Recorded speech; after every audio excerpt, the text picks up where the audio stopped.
Hello, and welcome to today's online event in the ongoing series Era of Reclamation. I'm Hartwig Fischer, Director of the British Museum. For those of you who have attended one of our events before, welcome back. For those who are new to the series, let me explain in a few words what it is about. This project goes back to a conversation I had in 2019 with the former Deputy Chair of the British Museum, renowned playwright, novelist, critic, journalist, and broadcaster, Bonnie Greer.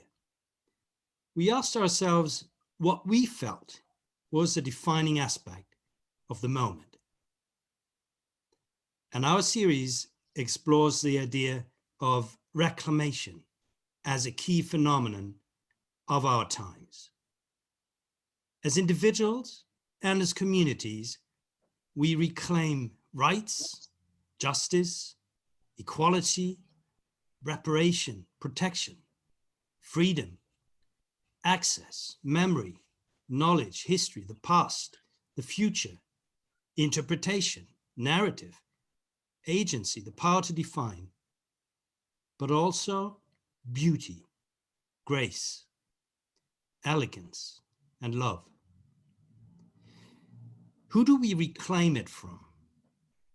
And who do we reclaim it for? And how does this constitute selfhood and community in the 21st century? Our first program launched in January 2020, just months before the first lockdown. We continued online from October 2020, and this year we have explored topics including race stereotypes in the hit Netflix series Bridgerton, the genius of the Caribbean, or the role of museums in the current world. Our conversations have aimed to open up the past and the present in all their complexity and ambiguity, and to face and understand the world we live in. Our conversation today will look at Black men and fashion, exploring the nuances of elegance, beauty, and defiance. We will also discuss the impact the pandemic has had on fashion and where it might move as we emerge from lockdown. We are truly delighted to welcome back Christine Czekinska, inaugural curator of African and African diaspora fashion at the Victoria and Albert Museum. Prior to joining the V&A, Christine worked as a women's wear designer, an academic, artist, and curator. As creative and a scholar, Christine explores the relationship between fashion, textiles, culture, and race, the exchange resulting from movement and migration, as well as creolized cultural forms. Joining Christine is British-Nigerian artist Lanre Olagoke, whose work has been displayed worldwide. Lanre was born in London, but he lived in Nigeria from the age of 4 to 19. When he returned to the UK, he experienced what it means to be down and out. Finding solace in creating art, his work illustrates his journey from homelessness to hope. And as founder and mentor of youth initiatives, he has championed young Black British artists for many years. Our event is being recorded and will be available on the British Museum Events YouTube channel, where many of our previous conversations are also available. The link to the channel is being shared in the chat box now. And now, without further delay, it gives me great pleasure to welcome Bonnie and our esteemed guests. Bonnie, over to you. Thank you so much, Hartwig, and thank you, Christine. Welcome back, and Lanre, my brother too, in many ways. Welcome back.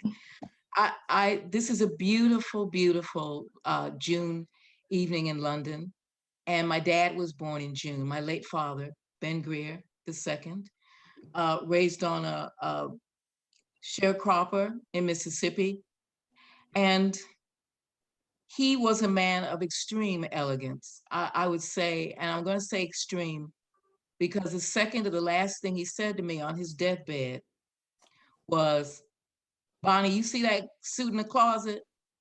I said, "Daddy, but you, no, no, do you see the suit in the closet?" I said, "Yes, Daddy." He said, "Go in there."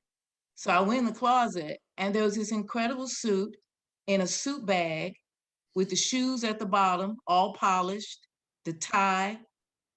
And I got tears running down my face. I said, What? He said, "I want you to make sure I'm laid out in that suit. I want you to make sure I'm laid out in the suit. My tie is right, my shoes, everything." That's the second to last words my dad said. All of his life, he made sure that whatever he did, including working on a steel plant, making tin cans 6 nights a week for 40 years, he was what they call on the south side of Chicago, where I'm from, clean. He went out, when he went out with my mom, a few times they were able to go out, everything was together. And this was a poor man, but he made sure that all of his clothes and our clothes, well, I became a hippie, but anyway, his clothes were wonderful. And so this is kind of dedicated to him for me tonight. And I really want to talk to Christine and Landry and talk with Hartwig about that resistance, about that beauty, about that elegance, about that defiance. And I want to quote a musician my father loved, and Hartwig said I could say everything that he said. And Hartwig is the director of the museum, so I'm gonna say it. This was Miles Davis, and you can all imagine Miles Davis, and always was elegant, always was clean, no matter what. And this goes into, this is about Black male style, this is about style, this is about elegance. And they asked Miles a question, and this is in relation to music, but style too. Miles said, "Anybody can play. The note is only 20%. The attitude of the motherfucker who plays it is 80%.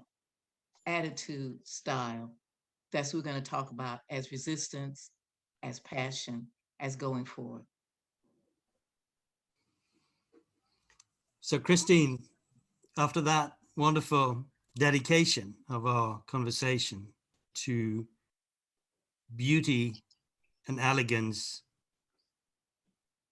as defiance, you as a creative fashion,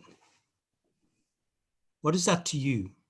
What is creating fashion for you? What is that offer you make?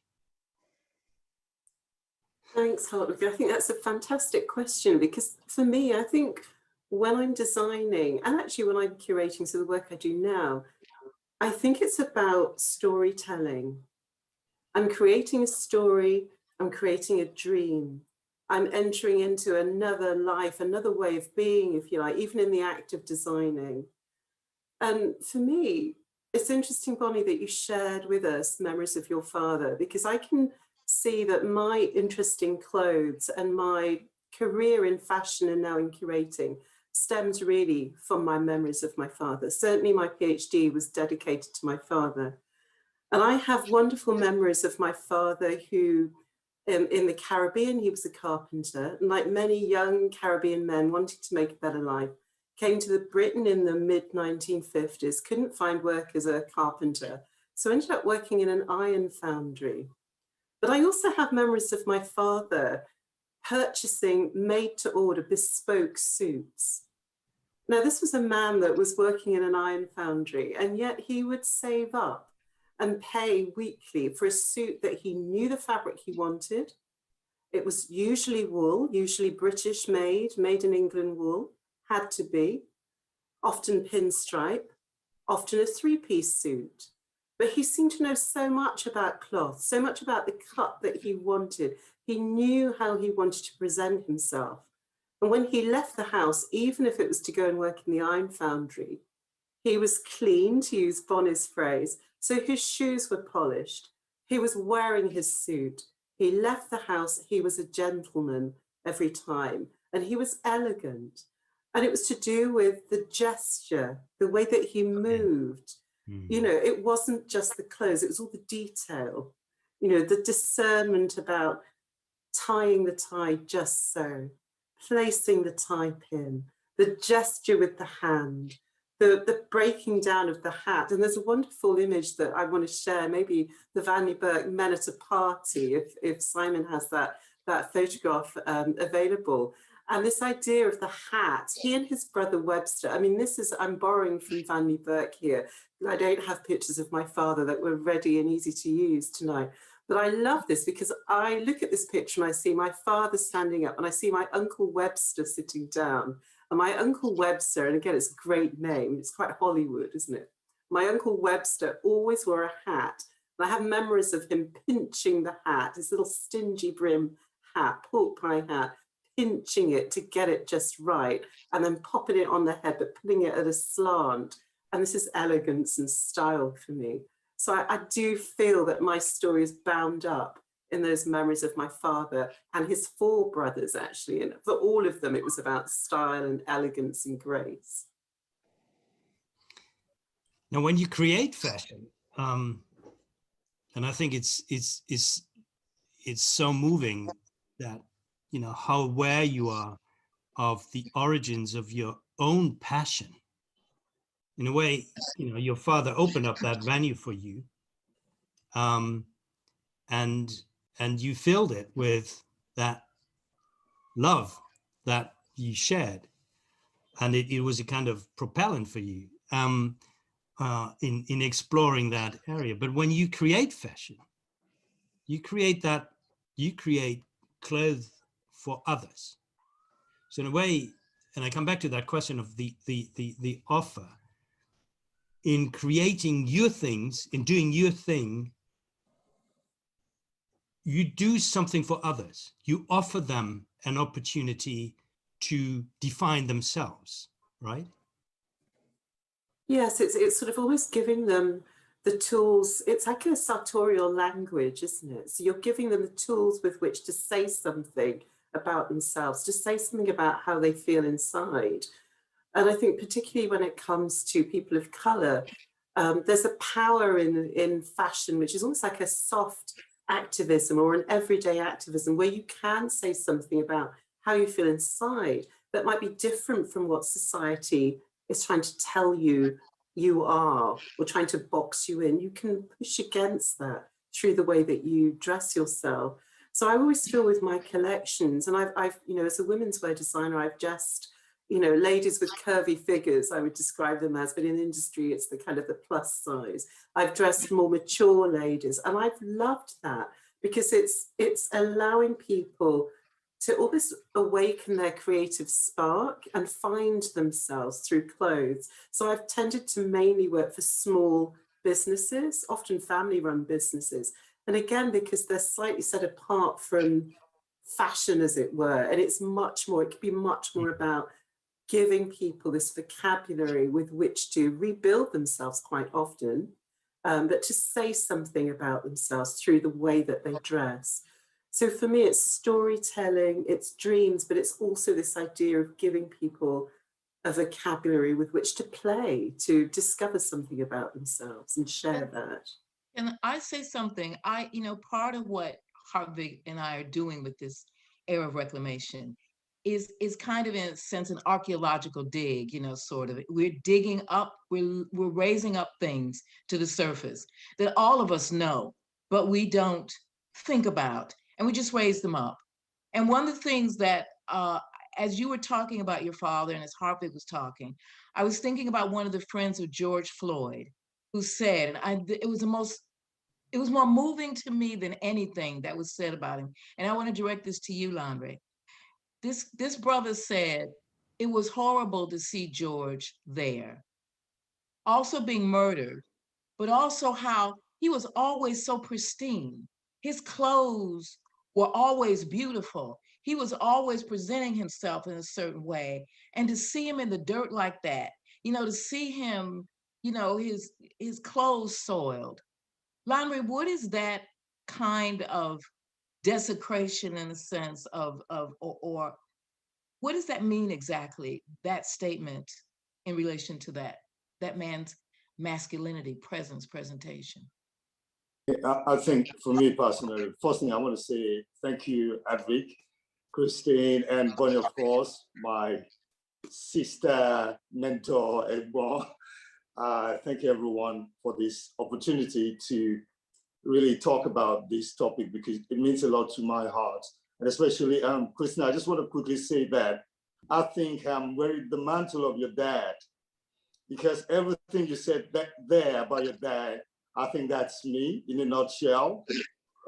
You know, the elegance, the passion, the love, the way he articulates himself, he carries himself, and that's something about me. And that speaks a lot about my mother as well, because she's a fashion person, the way she dressed. She's 82 years old, and I can just see that. And I didn't understand this before, but anyway, she's the sort of person that she's a big mentor for me, and I love her dearly.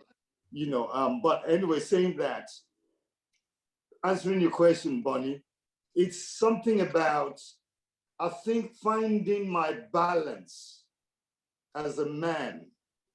The only way I can find my balance is through confronting my feminine side. And that is the key for me.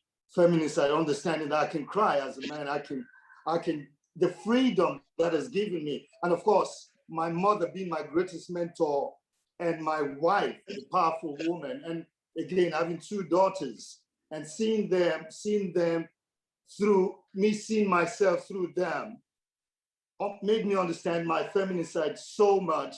So I can understand that young man, that man talking about Floyd, his passion, his emotion, his pain, and seeing all that. And he can express that. And we all can see that.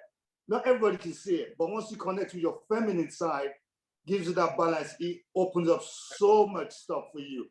And you can see beauty in yourself. You can see you can see freedom, you can see elegance, that's the way I dress. That freedom is because I understand who I am and whose I am. And I like to be different. And that's very quintessentially Lanre. Difference, being unique. Every single person watching this program is unique. Can you imagine there will never be any bunny in the whole entire universe that can be like you? And that makes you unique. That makes you special. That makes you a masterpiece. That makes you a masterpiece, Christian. That makes you a masterpiece and a piece of the master. And that's how I see myself. I'm unique. I'm different. And I tend to show that regardless. I tend to dress differently. Anything I don't like to copy, anything copy is against my thinking. So that's the way I paint, and I express that in my painting. And that's where my passion is. I love to be unique, and I love that. So I can resonate to what Bonnie said about that gentleman who saw Floyd, and he could show his passion. And that's me, especially me coming from the street, being a drug addict and being homeless on the street. And I love people. I love people. And, you know, it couldn't have been perfect. And sometimes they quote this quote, they say, behind a successful man is a great woman. But one thing I would say, I differ from that. I would say beside a successful man is a great woman, beside. It has to be beside, not behind, not in front, but beside, because it has to be together. And I'm so grateful for my wife. Lanre, I could take what you just said and give it another turn and say, inside each man is a great woman. And because what you've described to us is actually that, what you carry inside and what you cherish inside, and what, you know, becomes a driving energy for beauty as a way to go beyond and to overcome. Now, you know, we've come out of lockdown more than once these last 14 months, and you've always been the first in the museum, the very first at the British Museum. And you've also mostly been the one who's stayed the longest and just kept looking.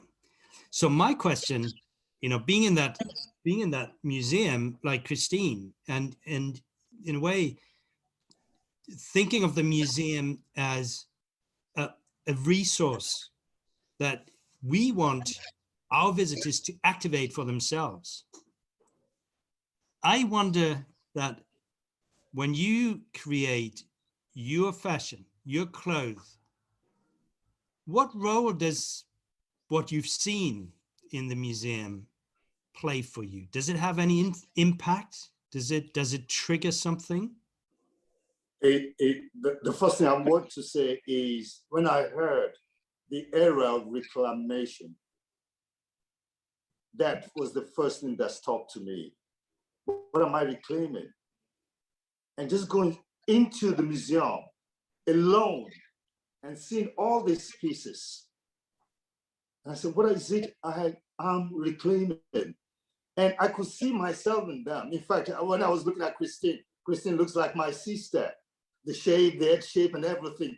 And that when I was in the museum, I was like, whoa, look at the masterpieces of all, look at all these sculptures. I can see that those people could be my great-grandfather. And they were alive to me. They were alive to me. And it was like me, the craftsmanship, the sculpture, the whole thing about it was like, look at that. And I'm the person with details. And seeing how those details, they were done in those years, and it just inspired me a lot as an artist. And as a designer, what those things gave me, first of all, to reclaim is freedom. It's freedom to be able to express myself in the way I dress. What the museum has done for me was incredible, because I realized I can reclaim myself. I can be who I am. And I can see those people, they are free. And you can see in those sculptures, in those faces, I didn't see pain. I see joy, I see love, I see all these beautiful things in them. And at that point, I was reclaiming myself, and I realized that, Larry, look at yourself. They were like a mirror to me. They were like a mirror to me. So looking at them, seeing the beauty, seeing the elegance, seeing all of that, including some of them might be painful, but that's my journey. And I can understand it, I can relate to it. And to me, that has been incredible, walking into the museum. And that's why I stayed there for a long time. I stayed there. People were wondering, why is he looking? What is he looking at? But I was there because I was emotionally broken, because I was actually looking at myself.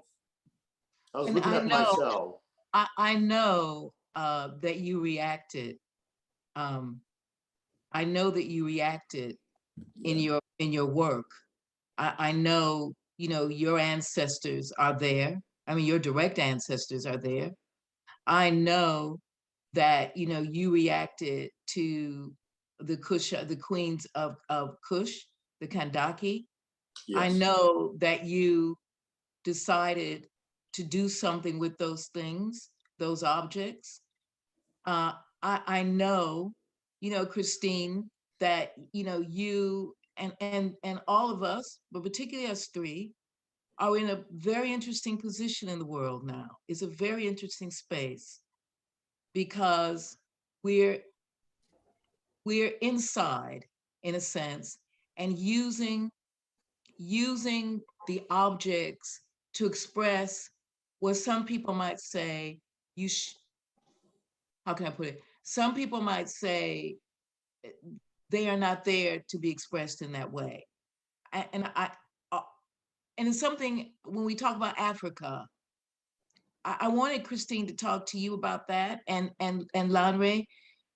I always feel that Africa is kind of a space where we project onto, we invent, it is a real geographical space, of course, but there's another element to it that is very fascinating to me, that objects in a museum speak to, that those of us who are descended from enslaved people speak to. So how do you see when you look, because you're doing a big show next year, how do you see when you look, when you talk about gesture, you talk about cloth, you talk about movement? Lanre uses cloth, uses movement on his own body when he goes through the West End. I walk with him, I see people react. I see people looking at this Black man. He's got a line of clothes called, I call it the quiet part out loud, where he's got Black men wearing shirts saying,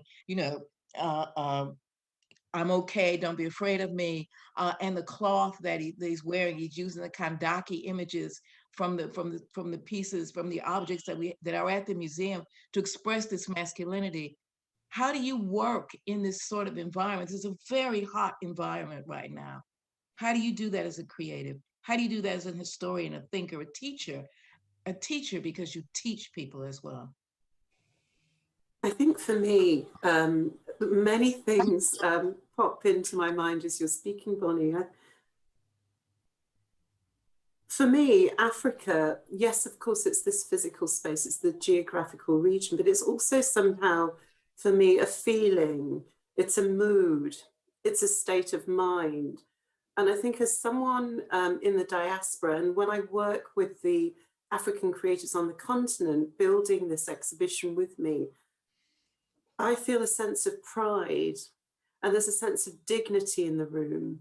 And there's a sense of us all charting our own course together and putting Africa at the center. But it is this idea of this state of mind as well as this geographical region. You know, and there's this sense in which we now know scientifically that Africa is the birthplace of humankind. But I think that there's a sense in which Africa might be the rebirth of humankind as we're coming out of lockdown, as we're wrestling with issues about the environment and sustainability, coming somehow centering Africa during the research period for this exhibition. It's as though there is such potential to look at life in a different way if we tap into this idea of Africa as a state of mind. And it's more than, I think it's Nkrumah that said something like, I'm not African because I was born in Africa. I'm African because Africa is born in me. So although we're putting Africa at the center, the Africa that we're following and we're embracing is one that doesn't exclude, it's one that includes, because that's the nature of the continent, isn't it? You know, it's a continent where there are many, many different cultures, many different histories, many people passing through, many people setting up home. And you have to almost accept the fact, you accept that fact, and that's what makes it even richer. So it's an Africa that is expansive, this concept of Africa. And I think on the power of object, I love what you're saying, Lanre, and I love the idea that you're the first to arrive and the last to leave. And often when I'm teaching about the power of museums and the power of objects, one of the writers that's always inspired me is C.L.R. James. And there's a wonderful series of letters, I think it's called something like Letters from London, that he wrote literally within weeks of arriving in London in around sort of 1935 or something like that, so maybe a little bit later, but you know, in the early to mid 20th century. And literally week 2, he takes himself off to the V&A. And it's hilarious. So he's walking around, and he says things like, but I see more attendants than visitors. And we've all been there as museum people, more attendants than visitors. But then he's stopped in the tracks by a statue. And he doesn't know what it is, but he kind of has a vague memory of it from his colonial education in the Caribbean. And anyway, it's Rodin's John the Baptist. And then C.L.R. James says, but it's no more John the Baptist than I'm John the Baptist. It's a naked man walking. And then he starts to kind of meditate on this moment of being stopped in his tracks. And he says, when the body is still, the mind wanders. And I often think, well, it's W-O-N-D-E-R and W-A-N-D-E-R, isn't it? When you stop and you look at an object in a museum, that's what happens. And that's the potential, I think, particularly with fashion. We were speaking before, we all wear clothes. You know, we're born and we're draped in cloth, aren't we? Our parents swaddle us in cloth when we're born. When we're passing, Bonnie, you shared that wonderful story about your father. We're laid out in our favorite clothes or our best suit. So clothing is rather like a second skin, which is kind of what you're speaking about, Lanre, I think. And that's the power, I think, of objects, and I think the power of clothing, and the reason why within our community, you know, the Meta Africa community, if you like, to use your term, Bonnie, fashion's a serious business. It's no joke. You know, the presentation of self is a serious and essential business. And that to me is the joy of what I'm doing now. I'm able to kind of bring out that story, reclaim that essential part of our lives as Black people, that beautification of everyday life, that recapturing, reclaiming of dignity, of personhood through clothes, that fashioning of our identities and who we know ourselves to be as individuals. Again, to draw on what Lanre was saying. For Bonnie, me, we can't hear sorry, you. Curate. We can't hear you, Bonnie. Come back. Christine, I think it's so fascinating that you make this parallel between the body, the naked body, in its real or realistic as well as in its idealized form, and what covers the body. Because you might as well imagine that we all walk without any clothes on. And who would we then be? So we would be read by way of the, the shapes of our body. And that too you can fashion, obviously. And we all know that the way people are physically also changes. You can almost make out the epoch when you look at the people in paintings, for instance, and say, oh, this must be 15th century, or this must be 17th century, not because of the clothes, but because of the shape of the body. But then, while I was listening to you, I thought, well, what you're offering is the if you like, the fantastic opportunity of creating the other of yourself. You in a way, you create a space between that you being that body, and even then, of course, you're not identical with your body. But then you put something around it, you fashion it, you transform it into something different that then engenders that play and interplay of identification.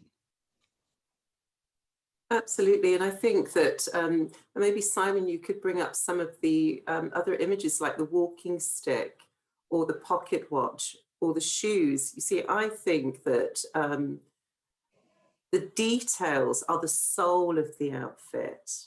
And they are the things, coming back to Bonnie, your reference to Miles Davis, I feel like these details kind of punctuate the outfit as well. And they create rhythm in an outfit. So they individuate, but they're creating a rhythm. And you're right, Hartwig, it's this idea of you're controlling temporarily, because of course the viewer's then going to be part of what's communicated, but you're to a certain extent creating this vision of yourself.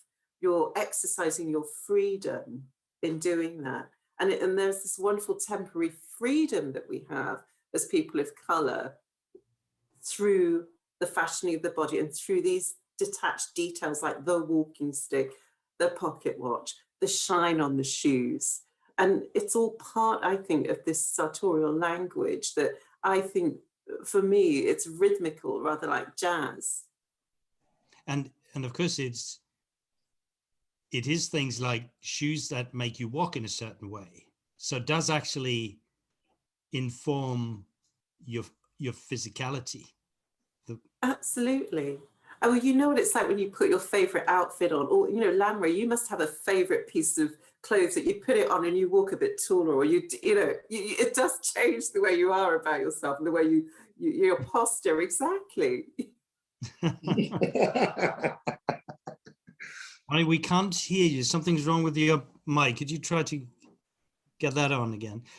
Lanre, could I ask you, Christine has given us that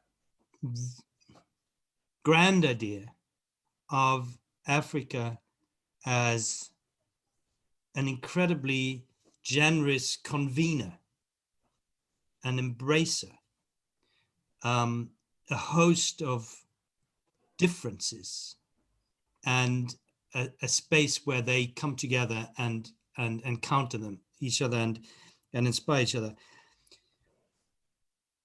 And of course, Christine is curator for African and African diaspora fashion. So that, that makes it There's also geographical identification. But Lanre, when you think of Africa, because you're moving in and out, so what is that for you? That idea of Africa, the idea of Africa and the reality of Africa for your own creative processes? For me, the first thing, Africa for me is beauty. The first thing I see is beauty, the resources, land, the promised land, full of milk and honey. Anything you want in Africa, all over the world, you can find in Africa. And to me, and we have it in our mind, and we can be that same person. It's in the mind. It's literally in the mind. So you have everything in you as a person. And that's my mindset. So when I see Africa, I see me. And I believe I have everything in me that I need to do anything I can become. And that's how I see Africa. So that's my mindset. So if I'm anywhere, if I want to become anybody I want to become, as an Africa that has everything, Lanre, you can be anything you want to become, because that's my mindset. So Africa is that epitome of everything. Yeah. The promised land, everything that you want. And it has everything. It's up to you what you do with it. Bonnie, we can't hear you. That's not good. Now you're back. Now you're back. That's good. Okay, can I ask a question? Yeah, speak up. Okay, Lanre, can you show us the fashion you made from the kandaki and you from the objects in the museum? You made some street fashion and some of the things that you want to talk about in how a young Black man can be in a woman's world, because we're very much in the time of woman. How does he function now? Well, it's a very interesting thing, actually. A beautiful question, Bonnie, because it took me a while to find myself. The same thing, I'm going back to my mother, my wife, my two daughters, and recognizing my feminine side is a key thing for me. And then I can dress beautifully, as you can see, woman, the beauty of woman. And it's not just the physical. But you have some fashion. You have some things to show us. Yes. Let me get that to you. I thought, okay, bear with me. It's a very interesting thing that let me show you. Let me see if you can see this. Oh, wow. That's an oba. Yeah, exactly. That's royalty. For me, I'm a prince, I'm a king. I can be whoever I want to be. And the way I express that is through the way I dress. So seeing that shows you can be whoever you want to be. And I've got the things that I do that I will show you, just how I express myself. This is me again. This is Lanre on the street. And I walk with him. I see it. And that's it. And it shows that just the freedom to do that as a male Black man, it's incredible. And I love attention. I love people, and people stop me. I love it. And it makes me know that, Lanre, carry on doing what you're doing. And I work with a lot of young people who have seen what freedom is like. And just seeing Lanre being who he is, they change, their mindset are changing. They change in different ways, not just only in the fashion way, but their mindset in everything they're doing, that they can be unique, you can be different. Show me the kandaki that you did. Yeah. That's what we need to see, because that's from the Kush objects, from the kingdom of Kush, which are my favorites, because everybody talks about the Egyptians and nobody talks about Kush. A lot of people do, but it was unconquered. That's true. And they have mighty queens. Mighty queens. That's this. Have you got it?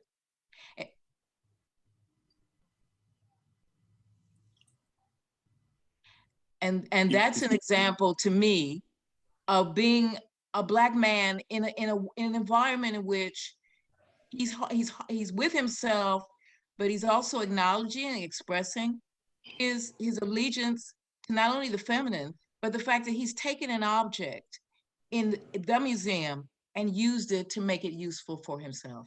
Larry, can you hold up the phone a little bit more vertically so there's no reflection? Yeah. Oh, there you go. So what do we see on that shirt, on that T-shirt? Can you hear me? Yeah. Yes. It says, Kandake, the Queen Warriors. Okay. Of Kush, yes. The Kush warrior, beg Yeah, your okay, pardon. now I can see it. Yeah, great. And that's an influence from the British Museum, where the young people came in and they now design their reclamation. And they use that. In fact, they have the Zinga warrior as well, the Queen Zinga, which I have the image somewhere. Unfortunately, I haven't got it with me now, but it's all these images that they actually find out that the Queen. So when you put that on, Landry, when you put that on, you as a man referring to powerful queen and to the warrior. So there you have, if you like, the crossing of the line that would normally differentiate men from women. The warrior, traditionally, you would rather associate with men, right? Yeah. So that piece, what does it do to the guy who wears it? And now we want to see your face while you talk about it. Now, this is it. What does it do to you? It makes me feel whole. It makes me feel whole because that's my balance again, the feminine side. It makes me feel whole. Yeah, but you also talk about the warrior. So is the warrior, is that the guy that's who... the balance. That's the balance. And remember, it's not just the queen, the queen herself is a warrior. Is the warrior, but together it shows both sides because remember, it's just one body.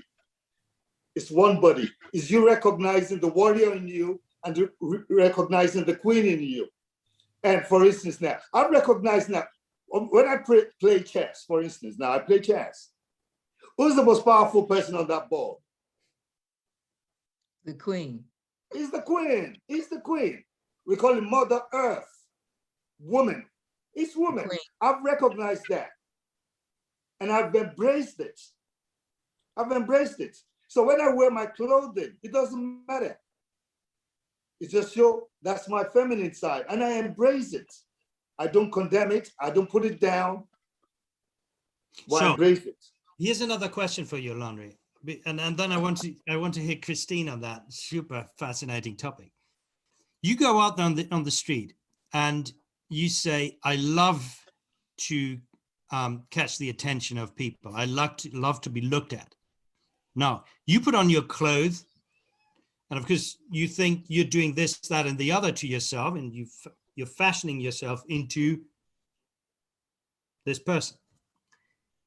But then you have the others. They look at you. And for them, you're not the same that you're for yourself. So what do you offer to them? And what do you think the way you dress, the way you appear, makes them think about you? Do you fashion their gaze, their perception? Do you seduce them into... Curate them is what's happening. Curating them. Yeah.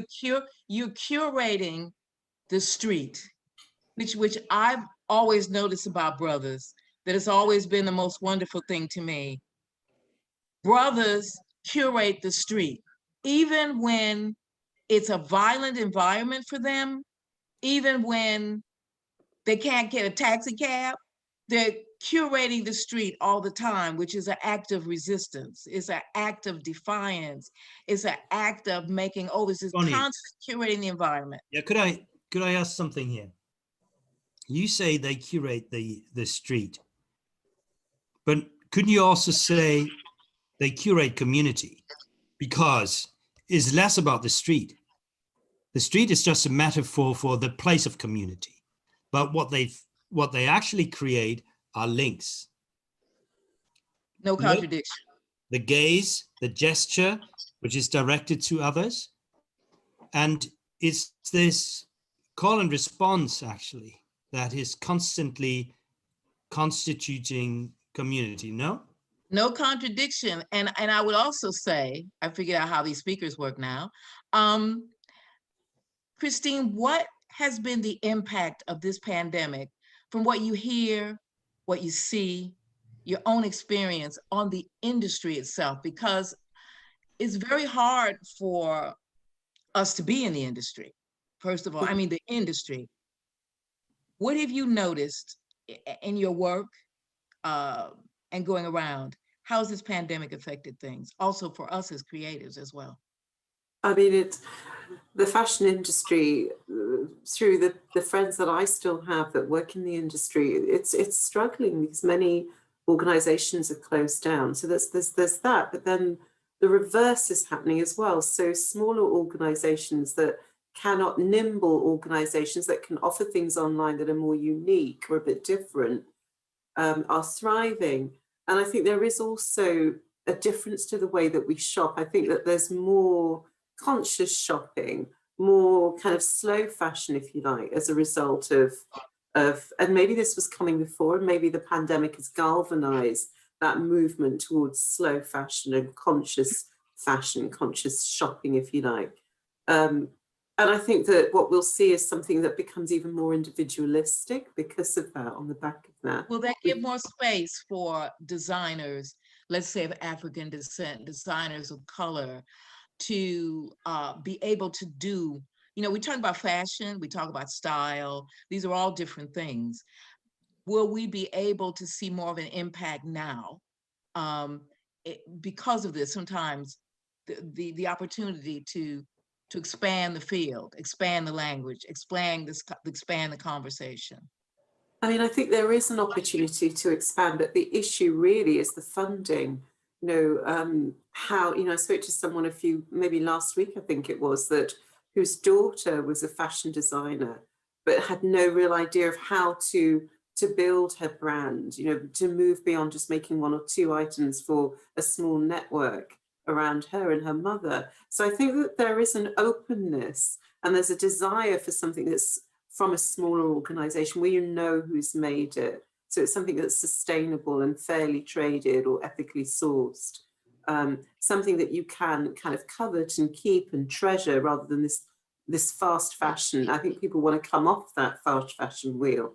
But I think the issue is, how do people fund these ideas, And also, if we look at, say, for instance, museums, again, to go back to museums, because we're in a museum and we're talking about museums, how a museum ceases being what a lot of people think is a kind of static place. And Lanre is giving us an example of how dynamic it is. And obviously, you yourself being there as a professional, how do we translate that feeling to people? How do we get that groove into people where when they come in, they can actually create in their own lives and in themselves with their encounter on all levels with the objects in a museum? And we call museum things objects, that's their technical term, but they're not objects really. They're expressions, they're human expression. How do we do that? How do we do that? Well, I think one of the things that I'm just beginning to do is to look at ways of engaging with people, ways of giving platforms so people can share their stories around objects. That's one thing. They'll also, we're planning practical workshops. So whether it's, adire or indigo dyeing, there'll be workshops where people can actually try their hand at some of the techniques that we'll show in the exhibition. So it's trying to engage with people and interact with people on different levels, I think. But for me, I think a lot of my work, and particularly the work that I did before joining the V&A, and what I hope to continue doing while I'm there, is this idea of trying to spark people's creativity. And it's this idea of allowing people to feel at home in this space. I was listening to something on the radio this morning about the difference between space and place.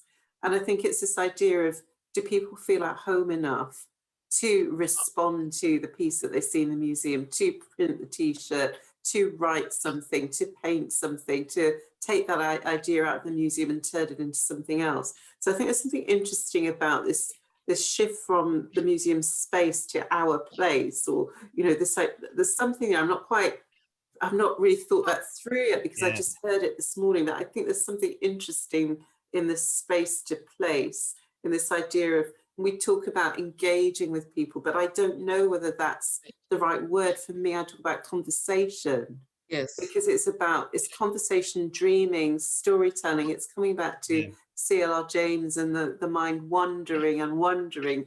That's really what I want to try and do. And that will manifest in something practical. It might be speaking. It might be success for me is if people come in and they're inspired enough to go off and do something themselves, which I know you can't really quantify. For me, I always think that's success, when people go off and do their own thing based on what you've shown them or you've shared with them. Yeah, listening to you, Christine, I was wondering about that relationship between materiality and narrative, because you started out by talking about the shoot of your father, and I'm sure that you have a physical memory of touch of that cloth, of these different types of cloth. And of course, as somebody creating fashion, you don't start with the big idea of this, that, and the other. You start with material, the different feel of different types of cloth, different ways of bringing them together, combining them. You know, what does it do to, what is it physically, haptically, when you move your hand from one to the other, change the surface? It's not only about the gaze, it's also very much about the touch. How does your body feel in it? Now, you've moved actually from that place or that space where you create things that are extremely sensual to a place where you can only look. You put the things out there on the pedestal or in the showcase, and you're not supposed to touch things in a museum because they won't survive for a long time. And I wondered, just listening to you, if the narrative wasn't actually the bridge between the material and, if you like, the more intellectual activity of the eye of beholding something.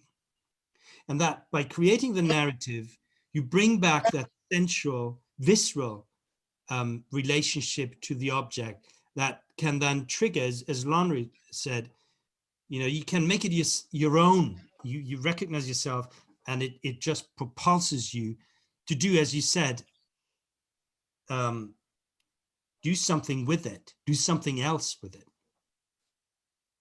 I think that's really beautiful. I love the idea that the story is the thing that connects the viewer with the object. I think that's really beautiful. I love the way that you've put that. I'd agree. That's great. And what I love now is that we're having a discussion as creatives, as people who are interested in museums, and people understanding what we understand.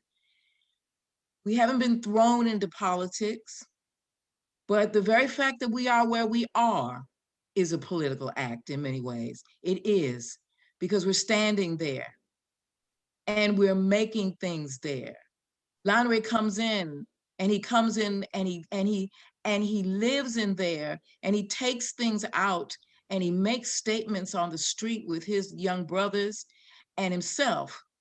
And you, Christine, who are in there, not only as a teacher, but as a curator, in the daughter of the British Museum, actually, and in there making and bridging all of that I love that the two of you are here with us. It's Yeah. very moving. It's very moving for me, because part of what Hartwig and I are doing is accumulating knowledge, accumulating ideas, bringing together feeling, doing our own curation. So at the end of the day, we can present this to first of all, to ourselves, and then to you. And the both of you have been,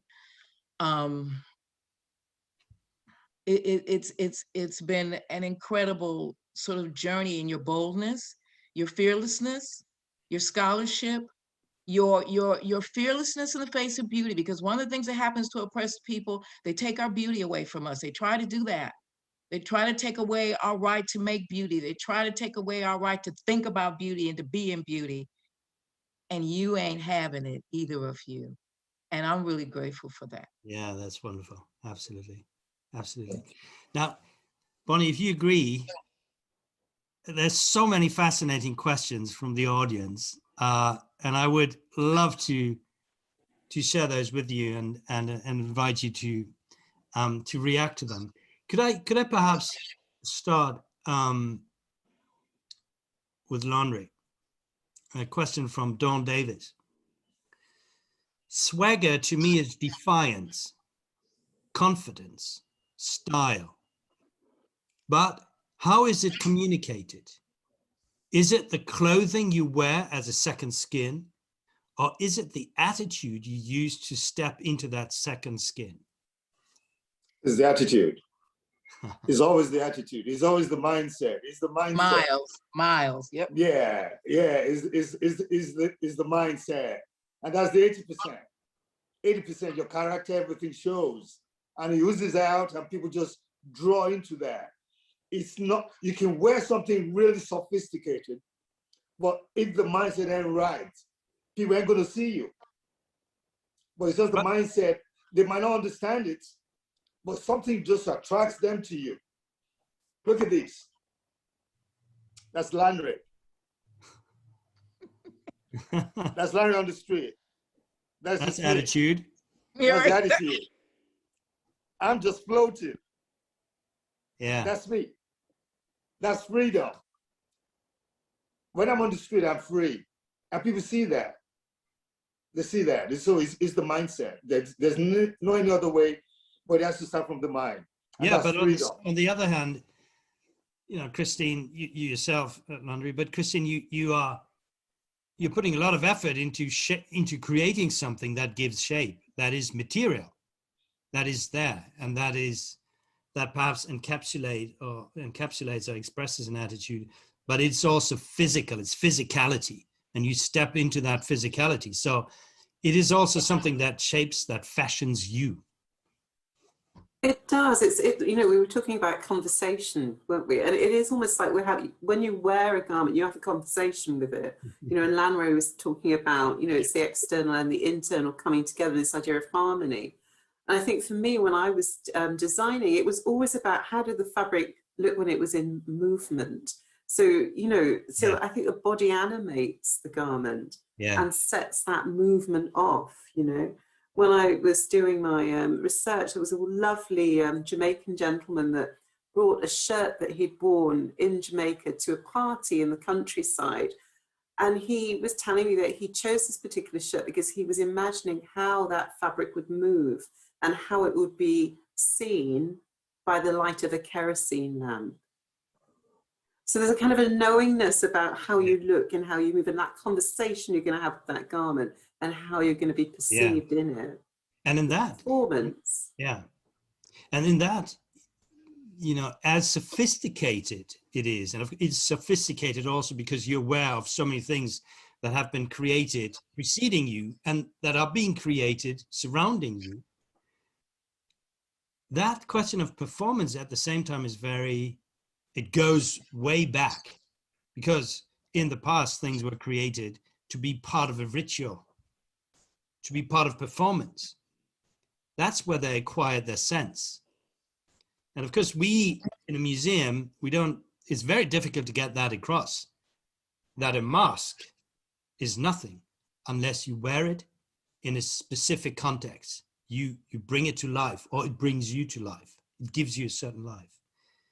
So I think that is absolutely fascinating, that by explaining what happens, you at the same time touch upon that absolutely primordial relationship between human beings being exposed because there's no shelter, and the objects they create to navigate, to find their way, their path through the world.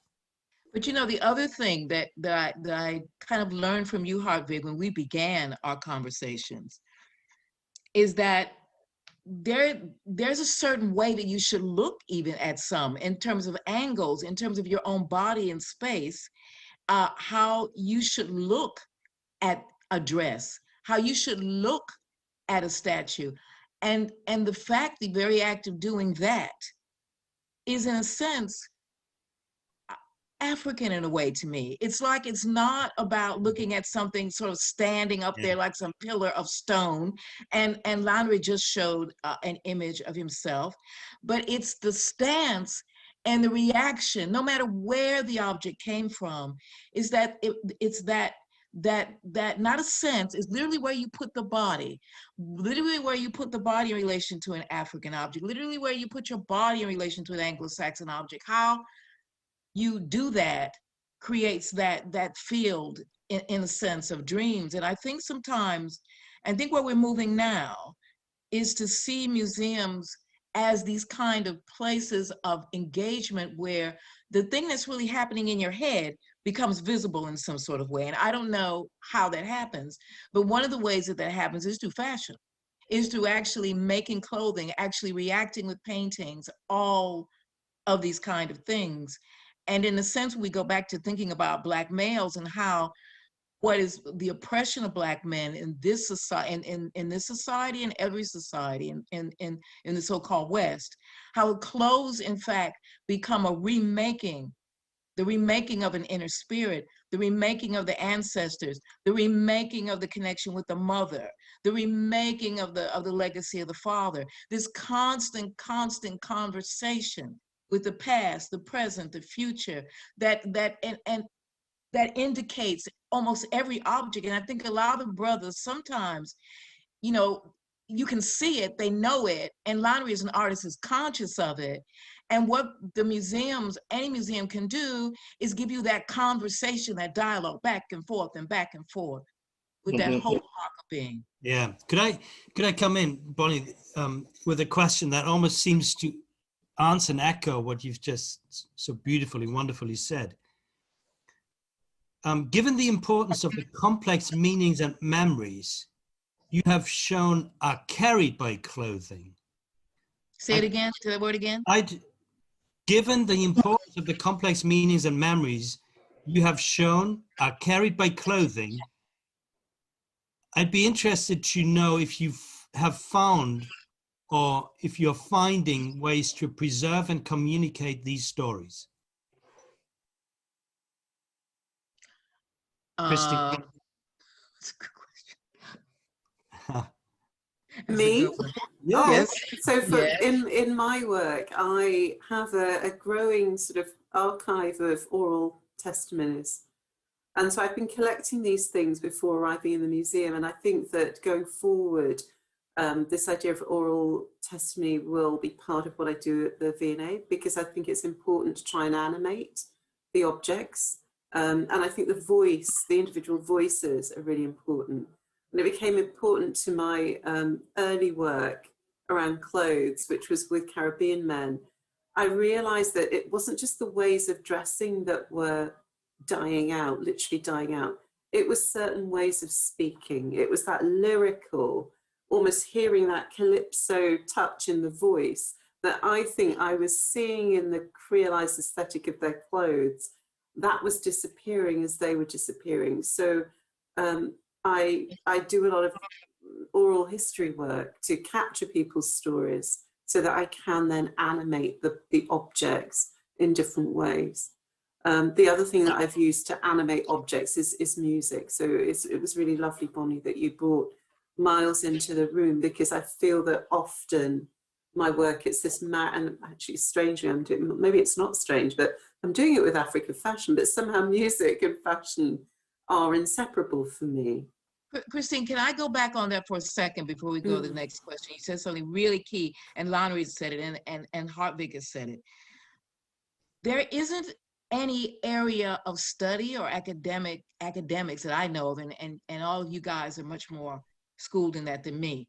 When you said calypso, when you said the moment that someone hears calypso and then they see something, how can we make that into an area of study? I mean, literally, where it doesn't become something that passes by as a kind of, oh, well, that's nice, I'm listening to Miles. How do we actually make that into something that can be museums and educators can do? Because that's part of our heritage. That's part of human heritage. I mean, humans do this. How do we make this as part of something really concrete so that people don't feel, oh, I can't get a PhD in calypsolization of philosophy. I can't get that, but you can. But well, you can because it exists. Yeah, I mean, I think there are people that are doing that, and my PhD, that was kind of central to it. And there were other people that are doing similar research. So it doesn't really exist as a field as such, but there are sort of small groups, and often it's, you know, I belong to a Black Women's Writers Alliance, and the women in that group, they sort of will valorize things like calypso as a way of thinking, for example, or carnival as a way of thinking. So it's kind of there. So people are working on it in there and carving their own paths. How do we make it in there? How do we make it in there? Because part of I think, of an experience for some people, I know we had a big event at the British Museum a few years ago, and there were tons of people there, and they were teaching. They were going through the galleries, and they were teaching in the galleries, and they do it at the V&A too. People teach. They're curating. They curate at the British Museum as well. How do we make this as a real, as concrete an experience as we possibly can for people, so that they know when they enter that this could happen for them? This is possible for them too. Bringing in what they know and feel into the museum, and it is there for them to engage with even more. I'm not saying it's not there, but even more. But I think it's about working in partnership in a more equitable way. I feel that sometimes projects like the ones that you've just described, they come and go, but they're not necessarily seen as central. So I think we in the museums and the powers that be in the museums, we need to try and think of those kinds of projects as central. So they're not just projects, it's part of our strategy. And then we bring people in that can help us to deliver those things, but we bring those people in on staff rather than just going to them here and there in a, using, we do a lot of freelancers, So I think it's about the structures and the staffing and this thinking about the centrality of, Calypso is philosophy for us, right? The Lord Kitchener is Shakespeare for us, So, but it's taking, I'm sort of only half joking, because I think it's taking those serious cultural expressions seriously. Yeah. I remember I watched a fabulous talk with the artist Theaster Gates, where he was saying, Michael Jackson is our philosopher and Miles is our philosopher. But it's this idea of understanding that blurring this high-low culture thing that we think we've lost, but is still there, right? So finally kind of breaking all of that down. Yeah. But I think it is about having those kinds of ideas central. Don't see them as projects. Definitely don't see them as something that happens during Black History Month. Black History is 365 days of the year, which we all know. But, it's behaving. It's like doing the thing that we're talking about. Sometimes you kind of have to stop talking, you have to do, right? And I think it's that needs to happen. In a way, Christine, it's also valuing that knowledge which is not verbal, but which exists concretely, physically, bodily, through dance, for instance. Yes. Through making, through repetition. And that, in which is stocked and somehow preserved layers and layers of generations, because that kind of knowledge is passed on from generation to generation. It's not something that you study at university. It's something that is passed on much more completely. But Hartwig and Christine, and I'm saying this on behalf of Lanre too, because I always talk with Lanre. How do we make this central to the museums now and the future? I mean, both of you are in positions to actually, I mean, this is partly Hartwig, of course, this is partly our curation. This is partly what we are doing. This is partly what we're exploring. But how do we do it? Because we know it. How do we do it? There is not one way to do it, Bonnie. There's just, you just try to fail as best as you can. And I think, in a way, a museum is a repository of future knowledge. It's encapsulated in the objects that are preserved and exposed, and there are many other things that happen when you do this to an object in the context of a museum. So in a way, it waits there to be activated. When I say activated, I mean not only emotionally activated, intellectually activated, narratively activated, but almost physically activated. And I think what we talked about tonight is actually kind of approach to making the museum a place which is understood as a repository of that physical knowledge you can engage with. And I think what Christian has said, and of course when Lanre comes to the museum and he speaks to us about the way he sees things, goes in that same direction. It's the multitude of voices, the multitude of expressions of what people see and feel when they relate to objects that frees that potential. It's not monofocal, it's not monodimensional. You have the plurality of views that suddenly brings something to life. And bring things to life also, I think, in their ambiguity. We talk a lot about beauty. We talk a lot about regaining dignity and wholeness. But of course, we all know that human beings are also made of aggression and destructiveness. And all that is present in a museum. You encounter it right there. So I think what we're talking about, starting out with fashion, is really a possibility to explode our limits of, getting out of these objects what they encapsulate and making them meaningful for us. I have a question. Is it a repository or can it be a crucible?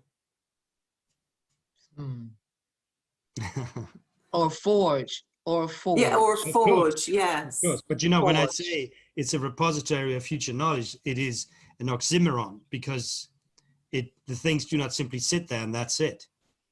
But they can't activate themselves. They need you, me, all the others to do it. And I think there is that very intimate,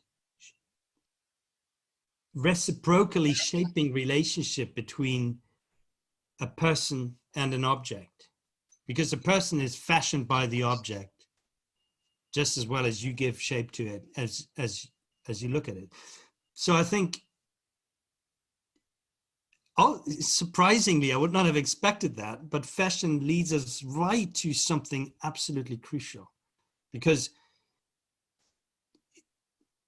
it is actually millennia of human experience and human knowledge that we tap in when we do this. And that's that in a way is also kind of epiphany or a miracle that happens, you know. And I wonder, two questions, quick questions for both of you and for you, Hartwig. We're in a huge human justice movement powered by a large generation. I am a boomer, and my time was 68, and we were a huge, massive generation in the street. We had demands. They had to be addressed. These demands have to be addressed. These demands have to be looked at. We cannot ignore them. How does, and we go back to our main theme, how does Black male style, as it is observed by those of us who aren't that, how is it by those of us, those human beings who are, and by those who curate and create and work with, how does that, in your view, address or should address this huge epoch? And we're also in a pandemic. Pandemics change history. They always do. And so how does Black male style, as we're thinking of this, how does it address it? How should it address it? Should it address it? I'm even asking that question. Lanre, what do you think? I think, well, it comes to, I mean, as you know, I was working with 25 young people, young artists who were, during the pandemic, were locked in. They were locked in and they need to get out. So what we did, of course, with the support of yourself as well, Bonnie, is the young people found a place at the Strand, central London. Some of them have never been there before, and find a place where they can live home to actually be creative and free, have their own studio by themselves. I'll give a typical example. One person in his home was with the family, sitting down. They've never knew the father like he knew the father and the mother now, because the father goes to work, comes back home, and it's like the father says, make me a cup of tea, and he says, Daddy, I'm busy. They say, what do you mean you're busy? I'm busy. And that's just the reality of the young people. Now, this young person now leaves home, find a place where he can create, release his tension and everything. Now the coin now flips. He goes back home and he said, Daddy, what do you want to drink? Mom, how can I help you? He changed. And that's an interesting thing, because they had an opportunity to get out of that place. Now the father now started to know the son, and the mother knows the son, because it created friction within the house. And they left this child. I can go back home and say, Daddy, you know what? I can help you. I can do the gardening. I can do all this, because he had already released something somewhere else. But now a lot of young people are indoor. They don't know what to do. Now they find there's suicidal rates, so much going on within the household. Father realizing that he doesn't even actually know his wife. He's beginning to know his wife. Friction. Why will you touch my daughter like this? Why you do this? All those things are going on. And it's crazy. So art, creativity, fashion, and all this we're talking about is such a key element during this pandemic. And a lot of young people have been basically found themselves, they reclaim themselves. I can give testimony of all these young people. Yeah. Sorry, carry on, Hartwig. Yeah, Lanre, that's so wonderful what you're saying. And I think it's the most beautiful answer you could possibly give to Bonnie's question. Because what you're telling us is that, because Bonnie was actually thinking about male style. And your answer is, it is respect. It is assuming, a role, a self that acknowledges the other and honors the other. It's about, if you like, love and dignity. So is that an utopia of style? What is it? Or it's a reality of in the end, assuming that more complete self? For me, actually, is a completion, because it's all about balancing things and being sensitive at the same time. But this pandemic has brought all this out for that freedom again. We're talking about freedom to actually find self. Then without all these elements there, you cannot actually get to the point where you actually realize yourself, find who you are. And for me, within this pandemic, it has helped a lot of young people to find self, to recognize who they are, if that helps. Yeah. Now, I'm afraid we have to wrap up. This has been so inspiring. It's been absolutely wonderful to listen to all of you. Could I give you a last question? The art we create is from Don Davis again. The art we create through textile and fashion come from collective memory and heritage. How do we maintain that connection in a world driven by conveyor belt manufacturing instead of making, which incorporates cultural voices? Beautiful question. Christine, would you like to give it a go? It's a beautiful question, and it's a hard one, because I find myself almost wanting to loop back to this idea of the fashion world or the fashion systems expanding and the way that we shop shifting and our values changing. And I think that male style, in the way that Lanre has described, and this particular question shows us that another world is possible, I think. But it almost falls down on the idea of funding. How do we fund this? Because I think that there is a thirst for fashions that are not the fast fashions that are manufactured in their thousands and millions. And I think that people do want to know who made their clothes, and they want to find those individual pieces that reflect their heritage. And there are some fabulous brands that are doing that.